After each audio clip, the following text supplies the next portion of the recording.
listeners. Welcome to the January 21st episode of the Stir Podcast. We're so happy that you're with us. I'm your host, Kasey Helton, and I am here with my lovely co-host, Ella Nikitin. Hi. Hello. Welcome, everyone. We have a really good show planned for you today. We have a special interview with a featured guest on Zoom. I'll go over it in the rundown here in just a minute, but I wanted to first talk about the fact that we are still here. Yeah. Unfortunately, 2 weeks ago, we recorded an episode, and then our episode got corrupted. Yeah, we so recorded... we weren't able to publish it. Right. We recorded a whole ass episode, okay? Like, it was a really good one. And I was pretty bummed. I think we both were. Like, so we had Sarah Cross, local attorney Sarah Cross, on our show, and a substitute teacher friend of ours named Tanya Lefevre, who came on, and the four of us sat and we had the best conversation about school boards. We talked about Moms for Liberty because that's one of the things that Sarah is she sits on the board for Defense of Democracy, and which is like a pro-democracy nationwide group, and they've really been going after and exposing Moms for Liberty members for like the frauds that they are. And Sarah went all into that, told her whole story about how she got involved in that. And we were so excited. We're like, this is a great interview. I can't wait to publish it. And then in production, we realized it was all corrupted. Yeah. So the good news is that Tanya and Sarah have both agreed to come back in February. It will be, I believe, February 18th. It's like it's like our second February episode. So we publish every other Sunday.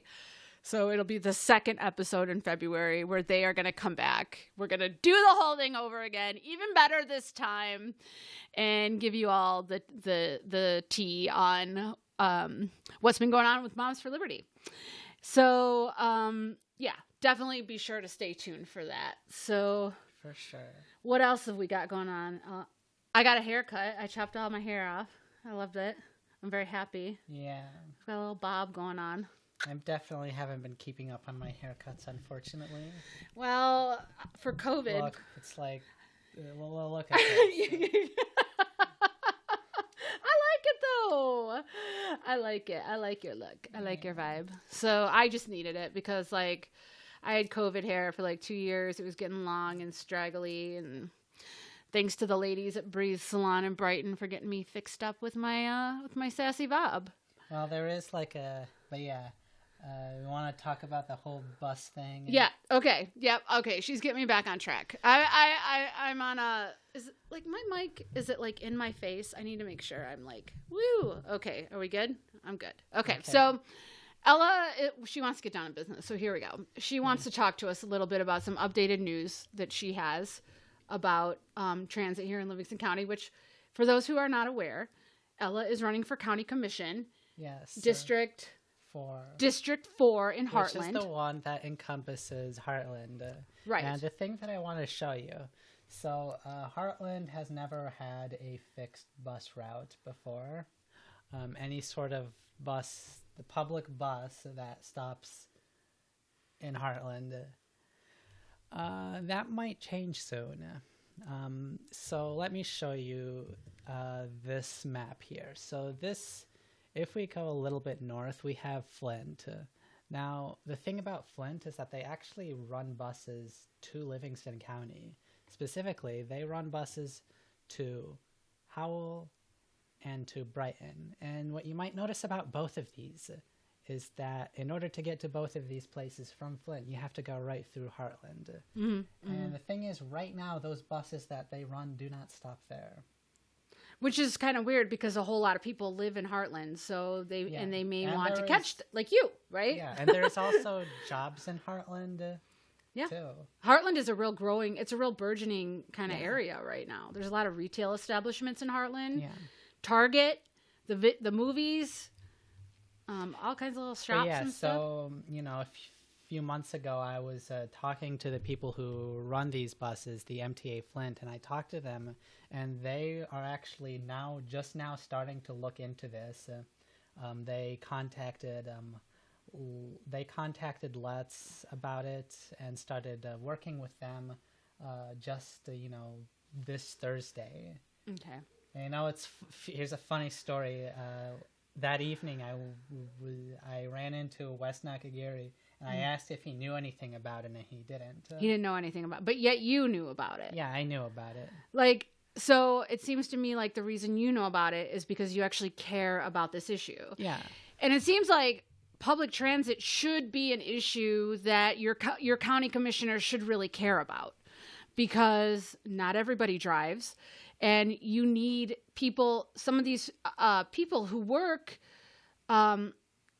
the types of job, like, retail. Over 50% of Livingston County's residents work outside of the county. Right. We need good regional transit. Let's is great if you're staying within the county.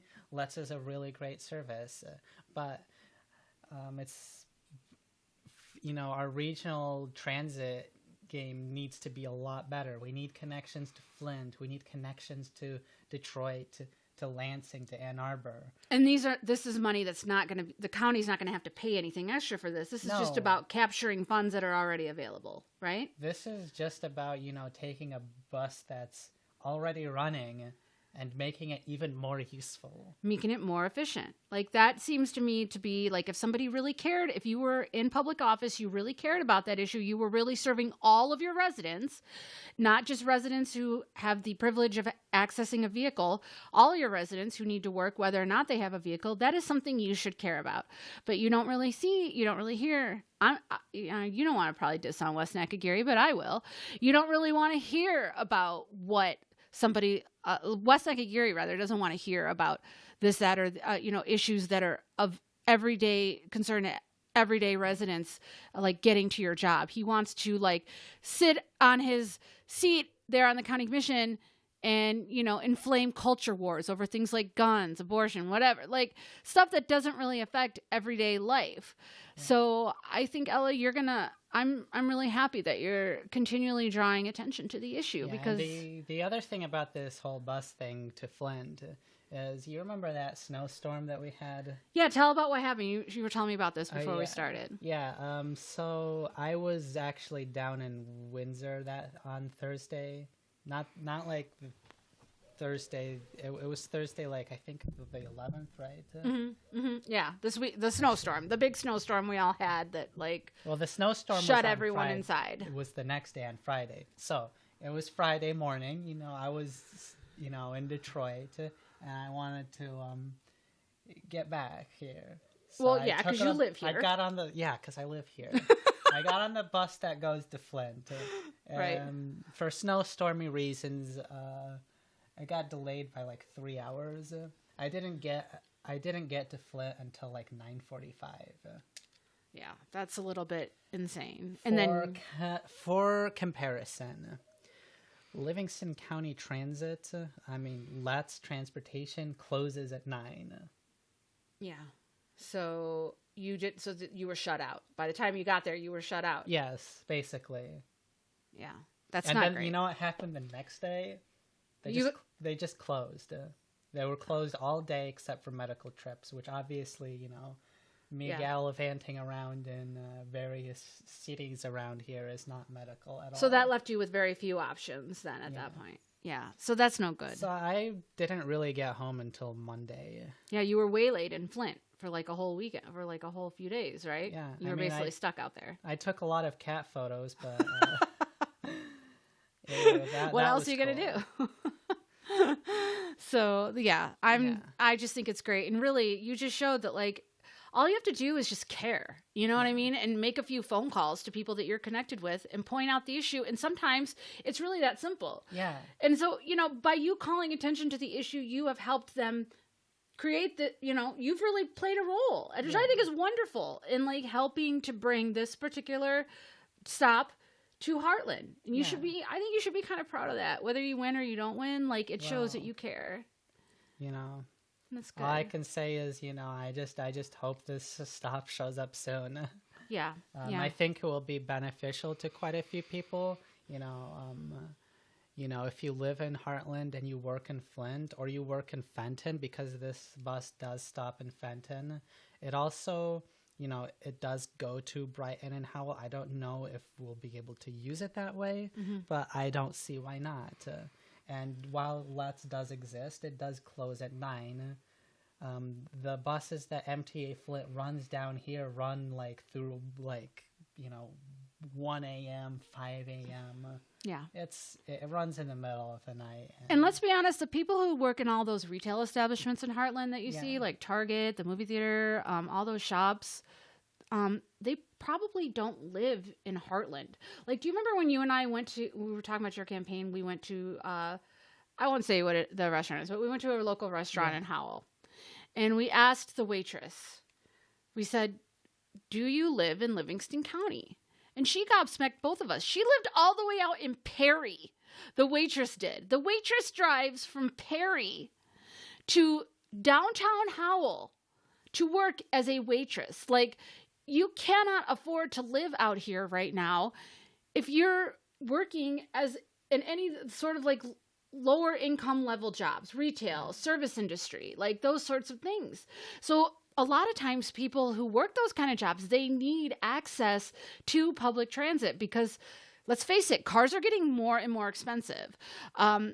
My husband and I, we always drive beaters. Like, my husband hit a deer earlier this week. It was horrible. He drives this very old Nissan, and we buy beaters, and then we fix them up, and then we drive them till the wheels fall off, and then we buy more beaters. I saw the screwed up car in the garage. Luckily, he was okay. And then we're in the process of buying another beater from our mechanic, and so we looked at buying a new car. Like, for me, when my car kind of died.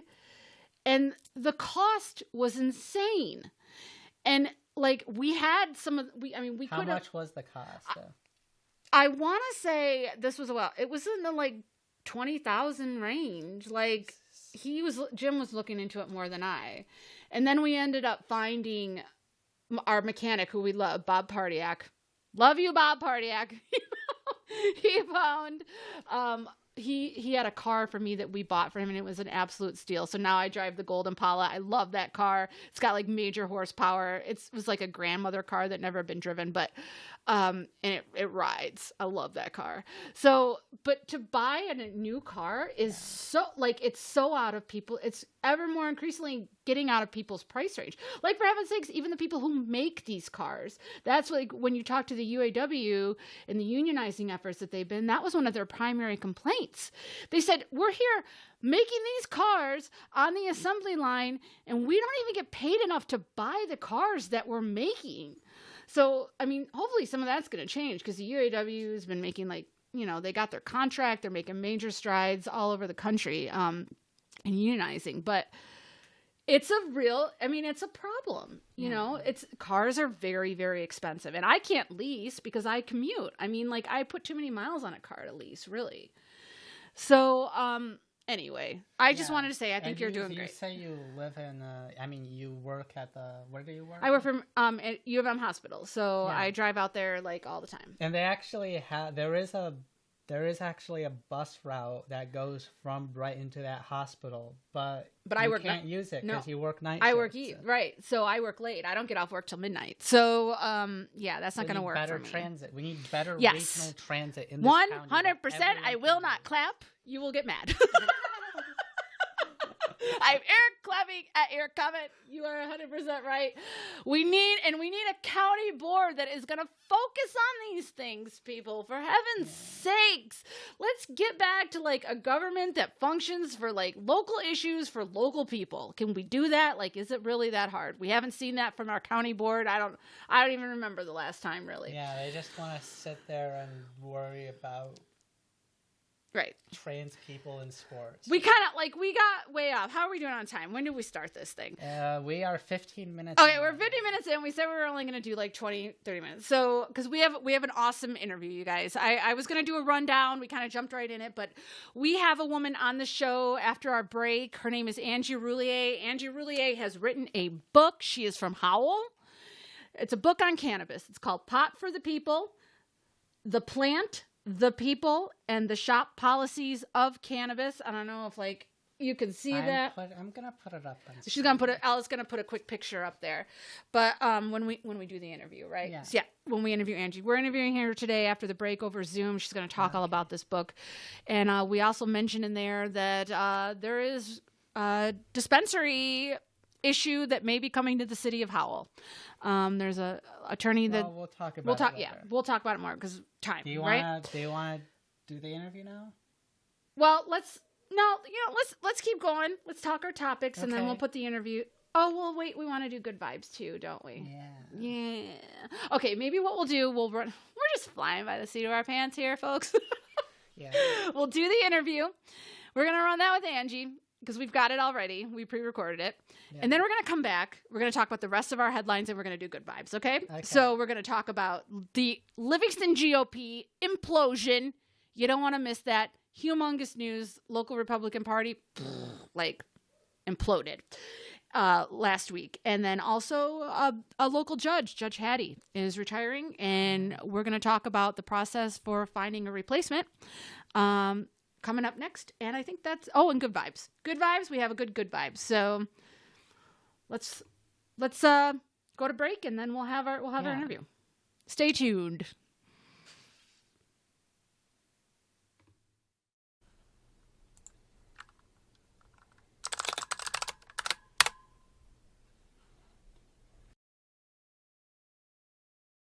Hey, welcome back, everybody, to The Stir. Thank you so much for coming back to us. We're very excited today. We have a very special guest on. I have been waiting a couple months, at least, to talk with this woman. She's phenomenal. Her name is Angie Roullier, and she's a Howell resident, and she has written a book. It's a resource guide. It's extremely informative, and it kind of gets to the heart of something we wanted to focus on here today at The Stir, because I know this is a topic that's on a lot of people's minds. It's a very popular subject, cannabis. And Angie, who is here with us today via Zoom, welcome, Angie. Hi, thanks for having me. Oh, thanks so much for being here. Angie has written this book, Pot for the People, and it just came out in November, right? Was it November when it came out? Okay, so this is a new release. We're going to talk a little bit with Angie about her book. We're going to talk about why she wrote it, and have her give a little background on herself and explain what this is about. Now, Angie, let me make sure I have this correct, because I've read a lot of this book since you and I first talked. You reached out to me via email when you first heard about our show, and I so appreciated that because you are very passionate about the subject of cannabis, specifically medical cannabis, but all things scientific, I think, related to the subject. And you wanted an opportunity to be interviewed, and I was so happy that you reached out, because I think this is a really important issue to a lot of people. So I wanted to give you a chance to kind of introduce yourself, first of all, and say a little bit about who you are and what brought you into this subject. I know there's a lot to it, and what made you go ahead and write this book? Okay, so I'm going to give you the microphone. First of all, why don't you start out telling us a little, because I know there's a lot involved with this. I listened to a podcast that you were on. You were on a podcast that deals with Christianity and cannabis, right? Not Correct. Too long ago. What was the name of that podcast? It was it's Conversation, Christianity, and Cannabis.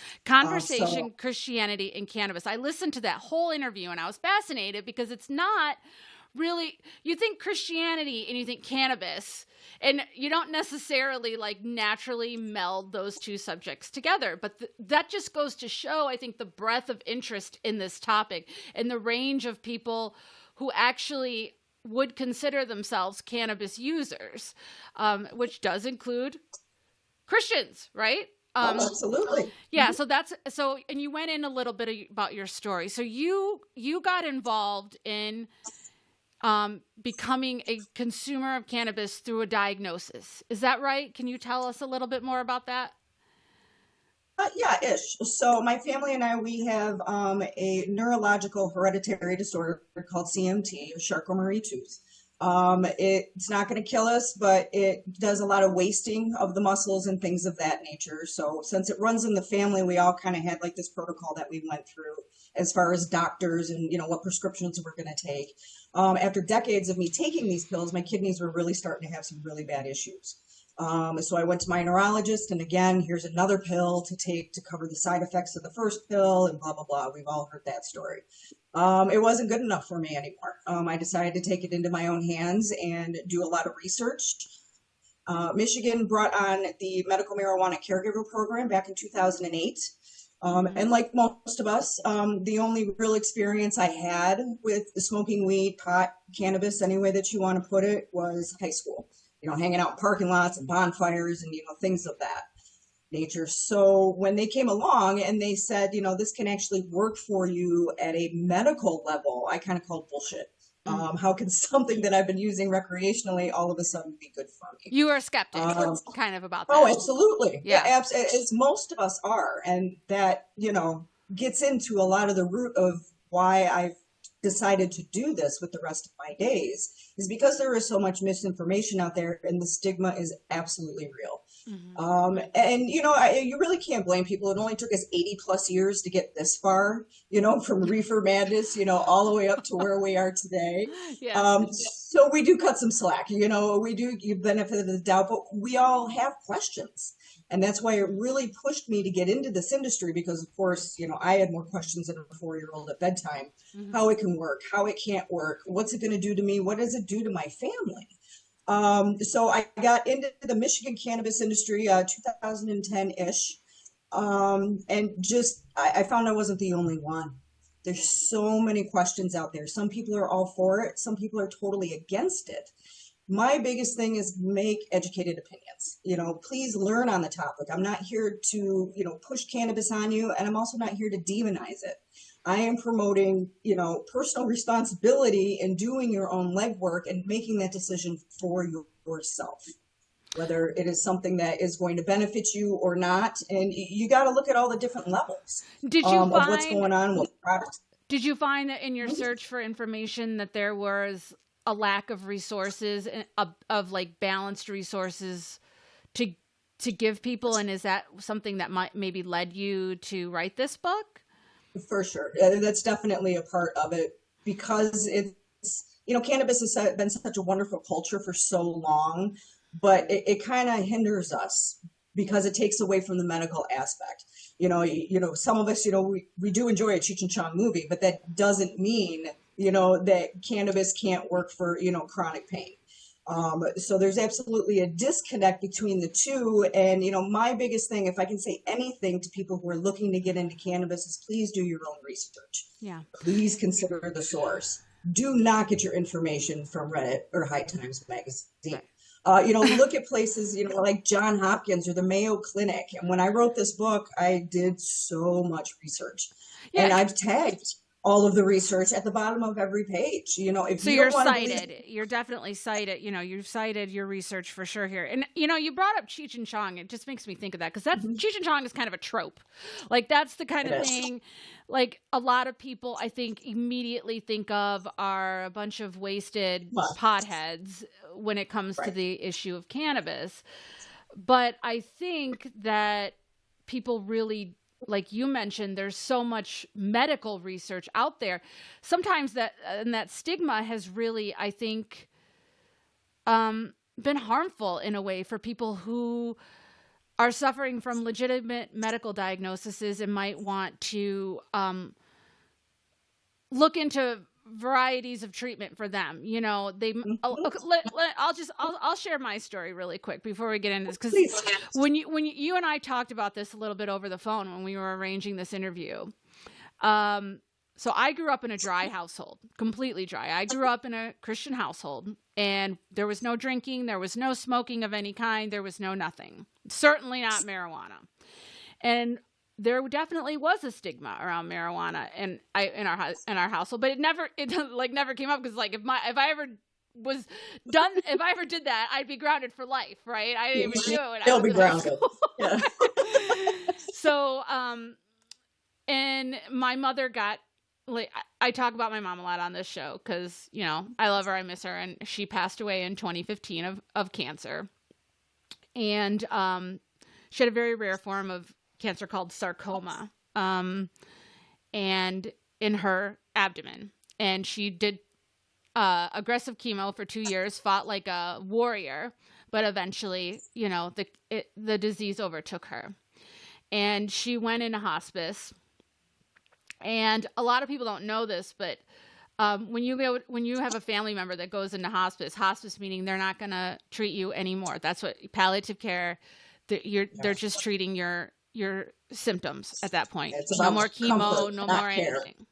And she had made that decision, and it was a hard decision, but for her it was pretty obvious that it's what she wanted to do, and we respected it. And they bring you a little box in hospice. It's literally like a little white box, the nurses do. And it's got a couple different kinds of medications in it. And they make you sleep all the time. You don't have any appetite. You're basically, your options are like, and I don't mean like, if there are any hospice people that are listening to this, I respect hospice nurses. I very much do. And one of the most respected nurses that I have, but like the treatment options are not always that great. Like you don't have a lot of choices for medications. At least that was our personal experience. I don't know. It may be different for other people. It may be different now. This was in 2015. So, and my mother decided to have, to try medical cannabis for the first time.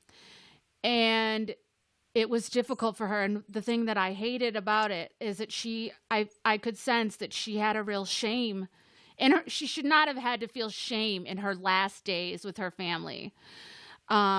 And we had tried to get her to do this for a year when she first started treatment. She outright refused because of the stigma, right? So she was having trouble with her appetite when she first started chemo. There's no way she would have considered trying medical cannabis in the beginning of her treatment. But it wasn't until she was in hospice she got so desperate to try anything. And it did help her. It brought her appetite back. It made her want to be awake and be with her new grandbaby and be with us and sit and talk. And we had quality time with her. So when you reached out to me, I was like, yes, absolutely. 1,000,000 times. Yes. Because patients should not have to feel that, to have to suffer from a stigma like that. They should be making informed decisions without stigmas, which is why I'm so glad you wrote this book. So apologies, I took a long narrative there, but I just wanted to share that story because what you're saying is so true, and I believe so strongly in it, what you're doing. So you worked in you said you worked in the cannabis industry for a little bit, and then you wrote the book, right? Did I hear that right? Yeah, so I had been in the cannabis industry, I'm going on 13 years now. And I would say about 10 of that was around the retail counter. So I was speaking to people like you on the other side of the counter, asking what mom should be taking, at this stage of, her hospice. We would always see groups, especially when, it was such a dire illness. And I'm always been one to, please invite them. I would, consult people over the phone, and I would, bring all the people, ask all the questions. Cannabis and, cancer isn't just focused on the one person that has cancer. It's everybody that else is involved. It's their quality of life as well. And as you know, in my book, I made a point to, if mom comes down with stage 2 breast cancer and she's considering using cannabis, do all of your research, but please understand that dad has been freaking out since mom got the diagnosis, and that her sister has been trying to pick up the household duties. Even though she's physically incapable of doing it, just trying to help. So cannabis is, I believe it should be all inclusive when it's dealing with these very personal matters. And, who are strangers, especially to judge, what you've got going on in your own family, in your own house. And, for them to quote unquote shame somebody else for making their own choices is, it's enough. It's ridiculous. And people need to knock it off. Yeah. And I'm looking here. This is the part I have bookmarked in your book, because you do a whole section on cancer, and you're very, and we'll talk more about kind of how you decided to break this book down, but you did a whole little segment here in the middle of the book about people's different experiences with cannabis and cancer. But you do say that right here. You say, others, you said here, there are several studies to support the use of cannabinoids to combat the side effects of chemo, but others that show cannabis can cause more harm. So please do your due diligence and do your own research before starting cannabis. So this is not, like you said, not necessarily a pro for everybody book. It's make sure you consult with your doctors, that you consult with the studies, and get your, just make an informed decision. And have honest conversations. A lot of people don't like to bring it up when they go to the doctor, that they're trying cannabis or they're thinking about it, because a lot of doctors aren't really with it because they don't know enough about it. The endocannabinoid system still is not taught in medical school, and it is the largest regulatory system we have in our body. It's bigger than our nervous system. It's bigger than our, immune system. It promotes this homeostasis. And the fact that these doctors and nurses are not being educated on it, it blows the minds of those that have very big initials after their names. So a lot of them will, turn their nose up, but I still believe it's a doctor's responsibility to have these conversations. They're not going to like that you're doing your own research, but they have to allow you to be a part of your care. Yeah. And if they don't, well, I've fired more than one doctor. Right. You have to, you really, sometimes you do have to find, who's best for you. You have to be your own advocate in medicine. You do. You really do. And then, and back to what you were saying about, doing the research with chemo, I'm a big fan of cannabis working in conjunction with other traditional medicines, whether it be radiation and, things like that. There was an interesting research paper out there real quick that actually showed that cannabis can increase the potential potency of chemotherapy. So if you are not having that conversation with your doctor and he does not know that you're using cannabis, you could absolutely be doing more harm to yourself than good, because it's making that chemo work that much better. So on the good side, you don't huge implications. Yeah, you don't need as much radiation if you're doing it with cannabis, according to this article. I am not medically trained in any way. Asterisk. Right. You don't want to cut out, the possibility of chemo at all and just switch straight to cannabis. There's got to be a lot of honest conversations that are going on, because there are absolutely drug interactions with cannabis. 100%. And again, those stigmas prevent people from being fully open with their doctors. Like, you absolutely, if you're a cannabis user and you're undergoing chemo or any sort of medical treatment at all, you need to be able to, tell your doctor so that they know, you know what I mean? You don't want to leave them out of the loop. Another thing. Right. And part of it. Yeah. Oh, go ahead. I'm sorry. And a part of that is these doctors don't know that there's a drug interaction.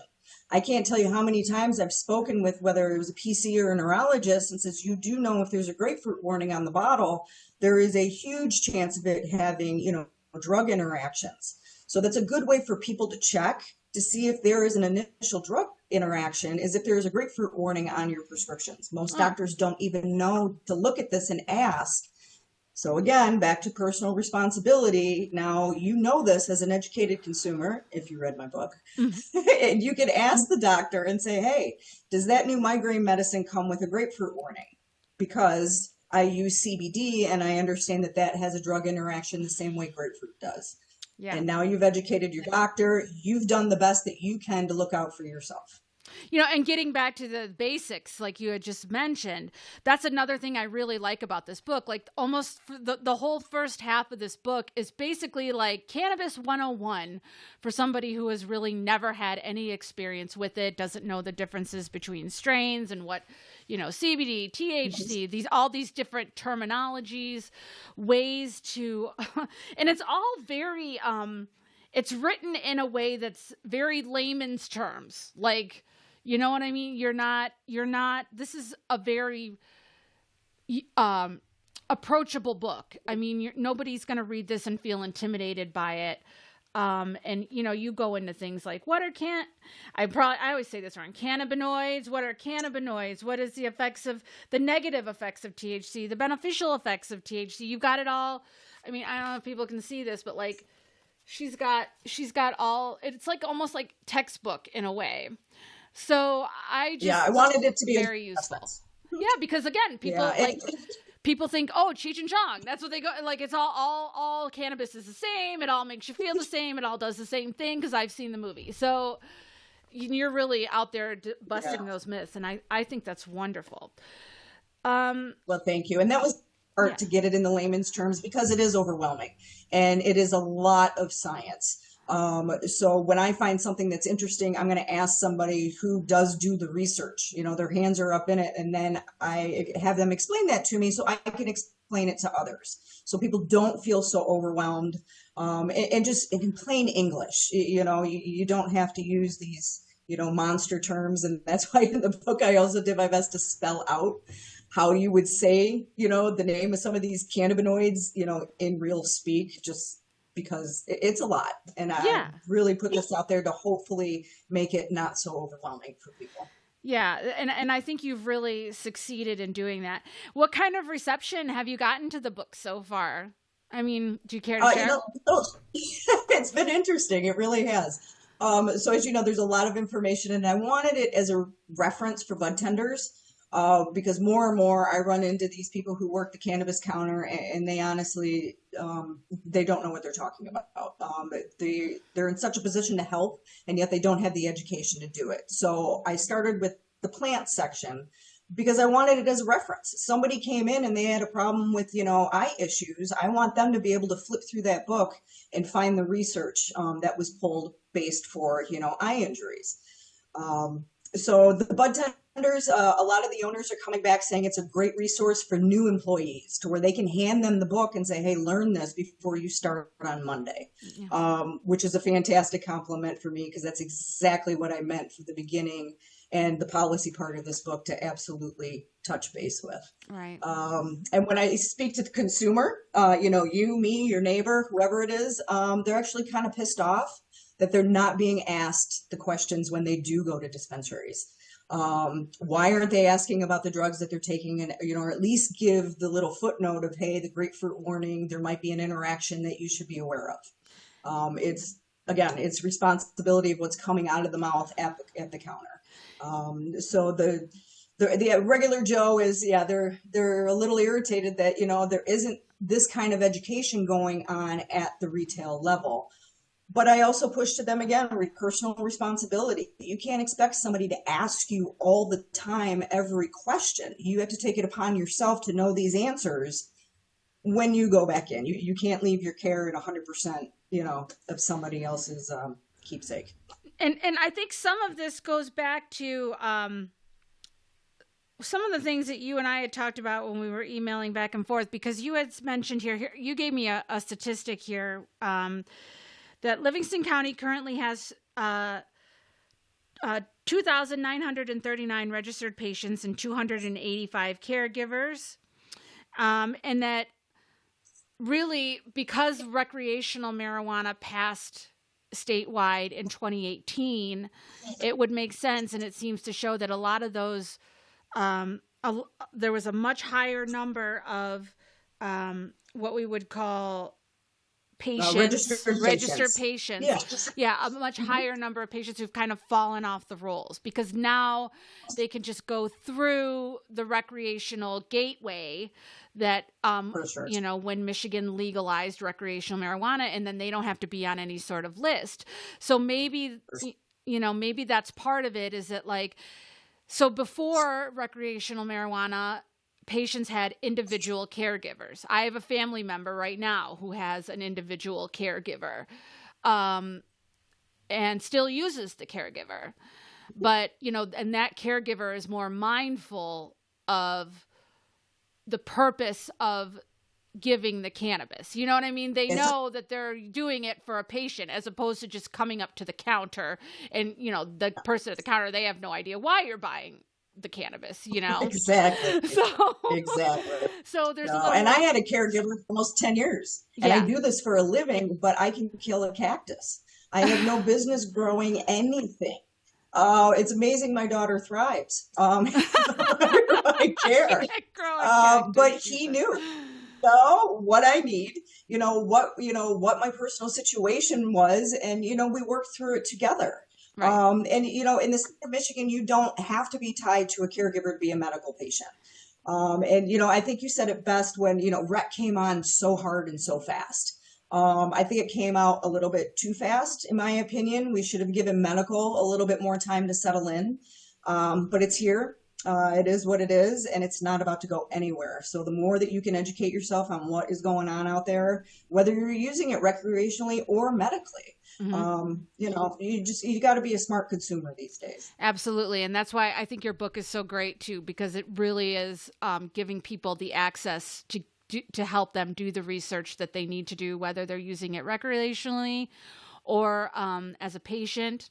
And something we're not going to go too in depth into this right now, but like just to tag this on for people who aren't aware, there was a news item in WHMI on January 9th. There's a group pushing for City of Howell to permit marijuana facilities there in the City of Howell. So it failed in Brighton. It failed in the city of Brighton during the previous election season. There was a lot of community opposition from the chair of the Livingston County Republican Party, Jennifer Smith, led a citizen coalition to oppose marijuana facilities in the city of Brighton, and there really wasn't a lot of pushback. I think a lot of people who aren't keyed into local news are just really not aware when things like this happen, so they don't know that they need to go to meetings and things like that. And so the loudest voice in the room sometimes gets the. The fun thing about that is that's literally kind of targets people who don't have cars. What do you mean? Well, if you live in Howell and you're you want to have access to the cannabis. You have to be able to drive. Yeah.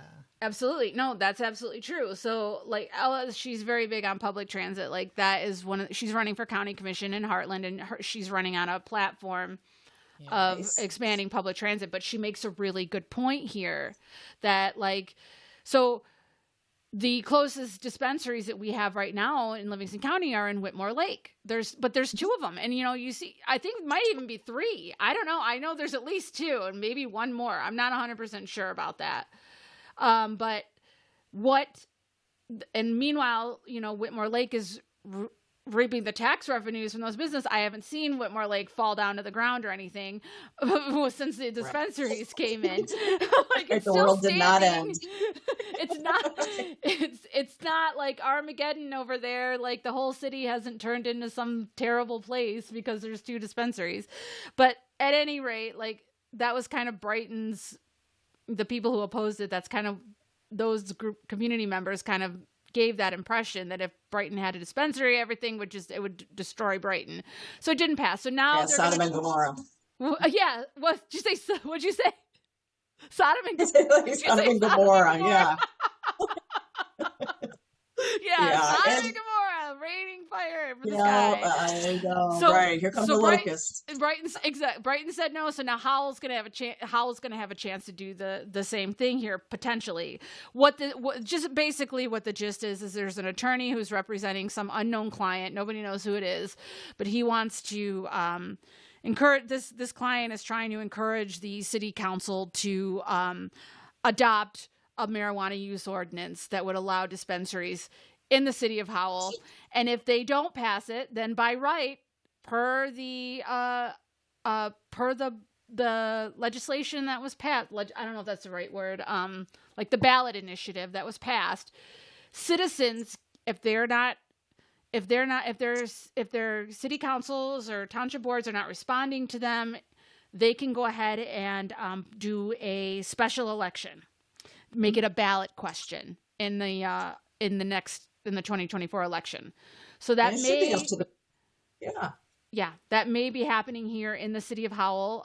City of Howell residents may have a chance if the Howell City Council doesn't really listen to pro cannabis, folks, and decide, to block any sort of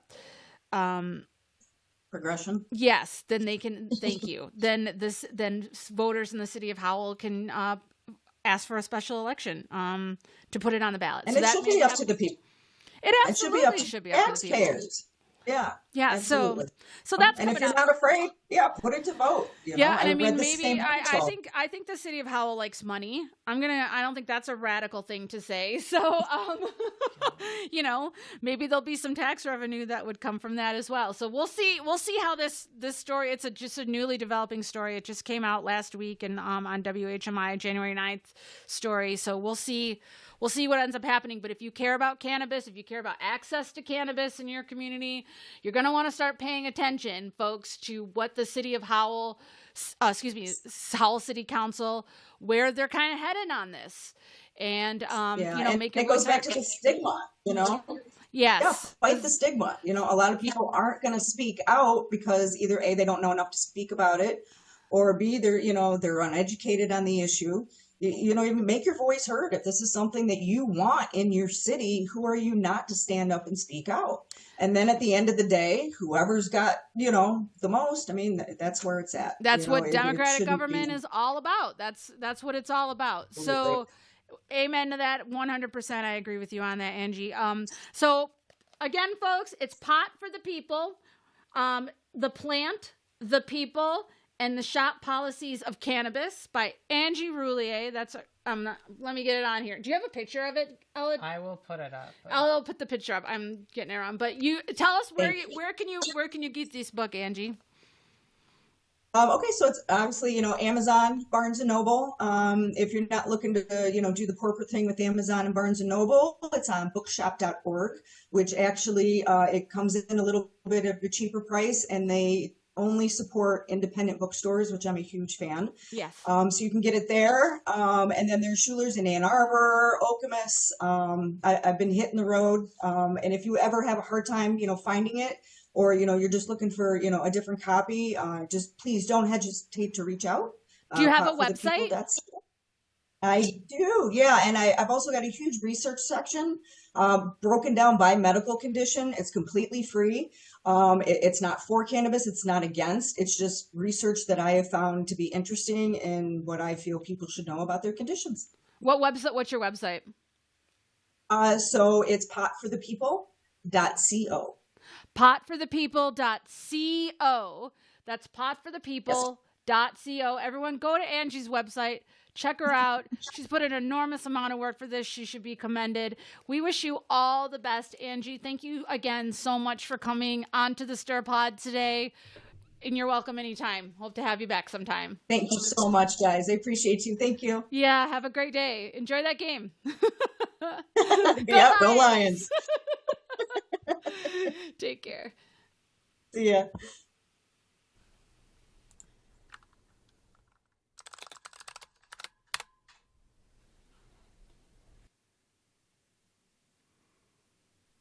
Welcome back to the Stir, everybody. We hope you enjoyed that interview with Angie. She's the best. And I'm so glad that she was able to be with us, share that story. Definitely be sure to check out her book. So, all right, back to it, Ella. So we're gonna wrap up here with just a little bit of conversation about the headline, just some more headlines that took place this week here in the county, starting with this humongous story that came out last week, caused some shockwaves for those who follow local politics in Livingston County. Yeah. The Livingston GOP kind of imploded a little bit. They imploded. So there was a whole infighting, major infighting. So what? And we've seen this with the state party as the state GOP as well, and now it's trickling down and it's kind of mirroring. They're like mirroring each other, and you're seeing these same kind of divisions like trickle down into local parties. Yeah. And it was really off, like, it was really something to see because, and I've said this before on Twitter, like the Livingston GOP is very important for statewide elections in this state. They bring a windfall of votes statewide for Republicans. They are reliable Republican voters that Republicans count on to deliver the numbers for these statewide elections. Yeah. And not just the voting numbers, but money.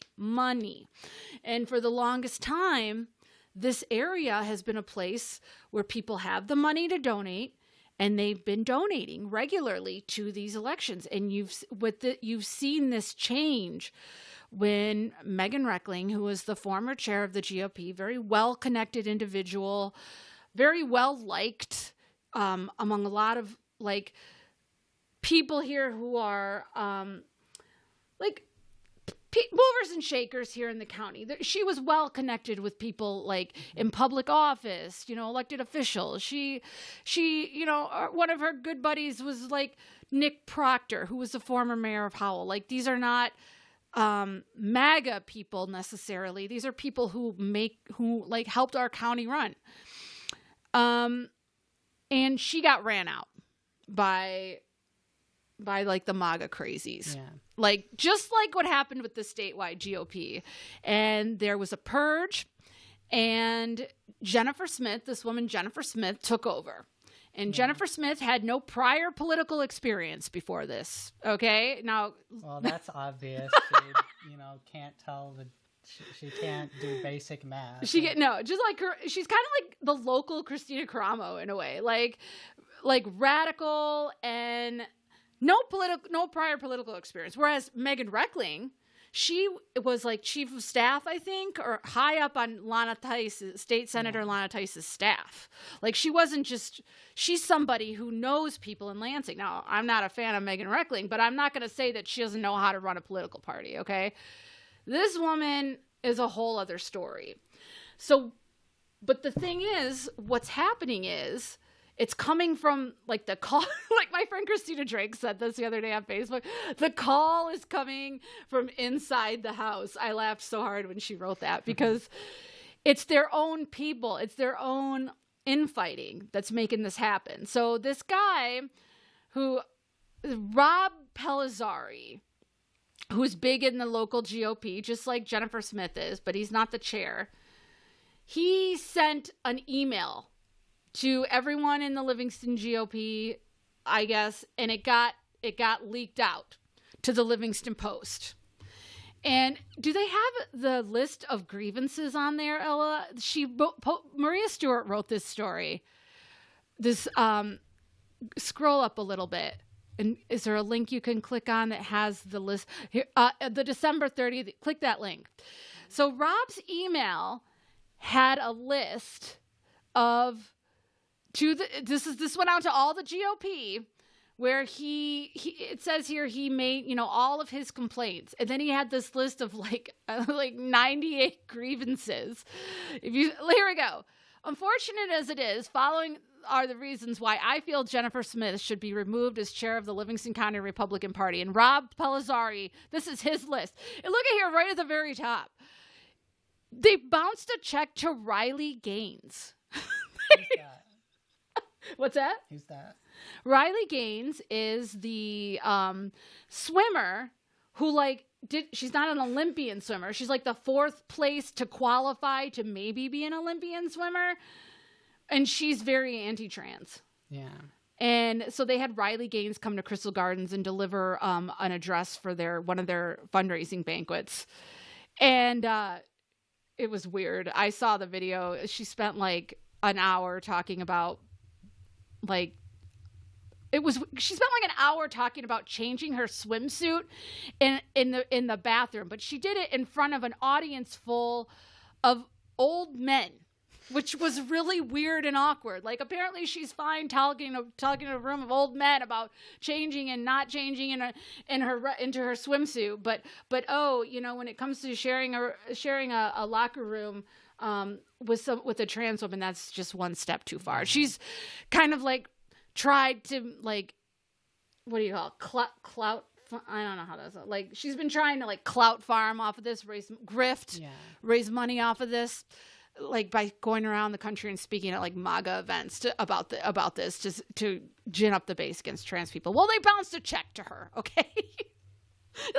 Like, just crazy stuff. So you can find this on the Livingston Post, and just like give you an idea of how this is like. So I saw this the other day. This is one thing that Jennifer had said about on Facebook. This is like, you're looking at this radical end of things. So Jennifer said, this is just from a couple days ago. She says, public education needs to cease to exist. This is the chair of the Livingston County Republican Party for now. We'll see what happens. We'll see if this takeover, this coup actually takes place. Public education needs to cease to exist, she says. It is absolutely corrupt and hijacked by a nasty political party because Republicans play nice with liberals, but not with each other. That was her take. Well, I'll say the same thing that I said last time regarding this. If you think you are not being listened to by your school board, if you get rid of public education, then they just won't listen to you, full stop, because public education is a democratic institution. It's a democratic institution. Your, private school or whatever is not. They're private investors and all that fun stuff. And you're not wrong. I mean, you're absolutely not wrong. But like my thing. I mean, here's the thing. Sure, you could make the argument that with a private school, if they don't work out for you, you can choose to go to a different one. I mean, first of all, not everyone can do that. Number two, you can already do that with public schools. School of choice exists. Yeah, school of choice. So there is really no good reason to be trying to harm public education. And here's the thing, and I think this is what bothers Jennifer Smith, is that public education has to serve everyone. Yeah. A private education, they can turn away anybody they want to. They can turn you away because you have a disability. They can turn you away because they don't like your face. They'll let in or decline anybody that they want to. And so public schools are a pluralistic environment with a variety of students from a variety of backgrounds. And I think at her core, she hates that idea. But I'll say this, I don't think a majority of people would agree with that statement. I think if you were to poll a majority of people, they would say somebody who says that public education should cease to exist is an absolutely batshit crazy idea. And I think the majority of people would think that. Like, they might not like public schools all the time, and everyone may have legitimate complaints because they do. That's normal. That's how you make things better. That's how you improve, is by identifying problems and improving on them. But to say, let's just get rid of it altogether and replace it with what? Like, everybody homeschools, everybody goes to private school. It's an extraordinary statement. It doesn't even really deserve any sort of legitimate retort because it's so freaking out there. But I'm glad you said that, though, Ella, because you're right. You're not wrong. But I just brought that up to show, like, these are the kinds of people that have taken over the Livingston County Republican Party. And I think moderate Republicans are still, to some sense, like to some degree, supportive of public education, even though they may not agree with everything that, with every way that public ed is run. They still want it there. They don't want it to like be eradicated. So now all these crazies are fighting with each other, and we're gonna have to see how this plays out. We don't know who leaked the email. It's like drama and tea galore. Like, somebody leaked that email to Maria Stewart. Yeah, and now they're all like, "Ooh, what a traitor leaking those emails. We need to root them out. We should root them out and expel them." And they're talking about like maybe changing their bylaws, getting rid of like the number of delegate. Like they want to like make it even smaller and more insular now to protect the people in charge. Like that's exactly what they tried to do on the statewide party as well. And like they didn't have it. Christina Caramo got the boot, even though she refuses to leave. And Pete Hoekstra, who's a former ambassador under former President Trump, he was an ambassador, is now like being recognized as the new chair of the Michigan GOP. And we'll see how that goes, because Christina Caramo like, I'm not stepping down. So it's just Michigan the whole thing is such a like. GOP? It's like a dumpster fire. Wait, are you talking about the Michigan? The Michigan GOP. Okay, good. Yeah, you the said state. Livingston, I think. Well, no. Well, I might be getting them confused but the Livingston GOP and the Michigan GOP, they're kind of doing the same thing now. You know what I mean? Yeah, they're both collapsing in on themselves. So that's cool. Well, yeah. So that's cool. You want to talk? No, that is cool. I'm like, you want to talk about Judge Hattie now? Okay, yeah, we're gonna talk about Judge Hattie, and then we're gonna go to good vibes and wrap it up. So, yeah. So another thing, I keep going into the posts, but there's been some interesting stuff lately that's been going on in the post. But Judge Hattie is leaving. Judge Hattie. Okay, so Judge Hattie, good judge. I've actually been before Judge Hattie before. Same here. You've been. Yeah, I had when I went through my name change process. I had him. I actually did research on him beforehand. So, and he was fair. Yeah, he was very fair to you. He was a very good judge. Good. I think He was very fair to me as well. Yeah. So back when the whole COVID thing was going on, and the sheriff's department was trying to charge me with a felony for tweeting about COVID misinformation, the woman who had originally filed the complaint against me, Holly Austin, who's a nurse educator at Schoolcraft College, I think she's still there, I don't know, she filed a PPO against me. And she lost because she had no claim. But I was in front of Judge Hattie for that as well. And Judge Hattie was like, what evidence do you have to show that she's harassing you? Like, has she gone to your house? Bless you. Has she called you? Has she done any of these things? Like, has she tried to contact you? Well, no. And he basically said, well, madam, this is not an issue to be decided over a PPO. This is a civil matter. I highly suggest you pursue civil court if that's really, what you want to do. Never did. But, Judge Hattie was very fair to me, and I really appreciate that. But at any rate, he's retiring. Yeah. And so he's going to have a successor that will be appointed by Governor Whitmer. And this was Buddy Morehouse from the Livingston Post wrote a column about this recently. He made he gave Judge Hattie some mad credit. He said, Judge Hattie was appointed by Jennifer Granholm back when Jennifer Granholm was governor, and he was a pro-life Democrat. And even Buddy himself admits in the story that Judge Hattie was a really good judge. But then he goes on to complain, which doesn't really make a lot of sense to me, but he goes on to complain about how horrible it is that now Gretchen Whitmer is going to be appointing, I think it's the third judge now, the third Democrat judge, okay? Democrat, from the party. I mean, the truth is we don't know what the political affiliations of these judges are, and truthfully, it doesn't really matter. Yeah, they're judges. They're not politicians. They're not politicians, and you're exactly right, Ella. And their role is not one to promote political parties, I think is the main thing here. So, but I will say this, I feel better knowing that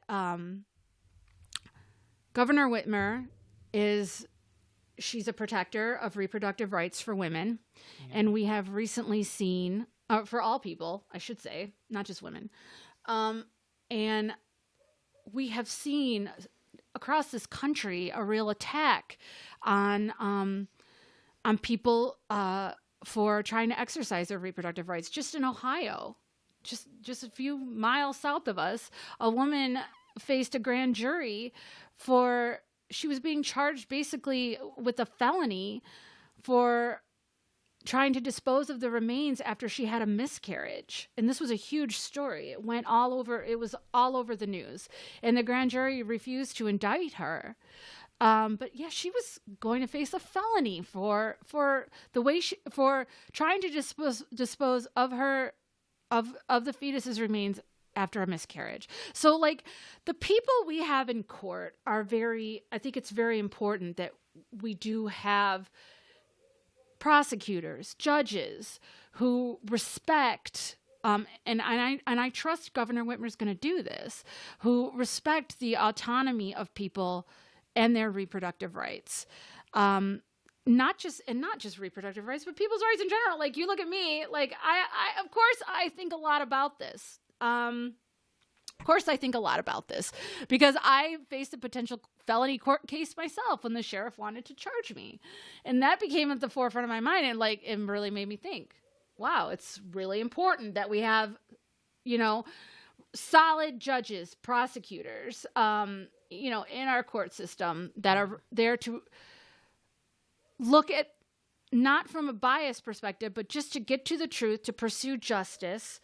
And that is really what is most important. So, I mean, I guess I just kind of wanted to go there. A judge shouldn't be advancing one party side over the other, but should be a true unbiased mediator who helps resolve conflicts between people. That's really what it's all about, but also who is respectful of the law. So, and what the law says, and here in Michigan, our law is we protect reproductive freedom. So hopefully, my main point is, folks, it's very important when you got to think about this stuff. When you vote for governor, they're making these appointments to your local offices, So it's very important that we, really are active participants in the electoral process and elect good people to represent us. So we'll be looking forward to who's going to be appointed to replace Hattie. She wants to throw the pillow. Okay. We're done. We're wrapping up. Okay, this is the good vibes pillow. So first of all, hold on. Our good vibes for today, we're going to tout ourselves. We didn't do this last time because it's been so long since we've been on. But I just wanted to point out, the Stir Pod has been in the news. The paper, it's all blurry. Step back. I will unblur it. She's going to unblur it. So the Stir Pod made Pride Source magazine. This was it was actually about a month or so ago. We've been so busy, we haven't even had a chance to do it. But it says here, the headline, John King wrote this for us, and he's friend of the show, John King, wrote this for Pride Source. And can I see that real quick when you're done, Ella? So I love the headline. One of the queerest podcasts in Michigan is recorded in one of its most conservative counties. One of the queerest podcasts in Michigan is recorded in one of Michigan's most conservative county. Well, the thing is, there we are making waves. This county is slowly becoming less and less conservative, isn't it? I think it is over time. I think it's changing for sure. And we want to thank Pride Source for putting us and John King for doing that story about us. It's so awesome to see us in print, and also our buddy Jays. So for those of you who don't know, Jays had to take a break because he is going to trucking school out of state. So he decided to do what a lot of people unfortunately are doing right now, and they're leaving the bus driving, the school bus driving. It's there was a letter that went out to parents in Heartland and Fowlerville, I think, where they're there's an extreme shortage of bus drivers. And I think Jace had kind of an experience that was not a great one, and it caused him to kind of reconsider his career path. And so now, he is out there doing that for now, but we are hoping that he will come back and be on our show at least periodically, because I know y'all would probably miss having him on here because he was definitely. He was a great addition. But we're gonna keep going. And I think that about. Oh, let's give them our socials real quick. Oh, yeah, so that's right. if you're watching this on YouTube, probably not this evening because of the football game. We get it. You're forgiven. But if you catch it on YouTube, be sure to subscribe. That really helps get our numbers up there. And then also you can follow us here on these socials right here. We're on TikTok at the Stir Pod. We're on Insta at the Stir Pod, and you can listen to us on all your favorite podcast audio formats like Apple Podcasts, Spotify Podcasts.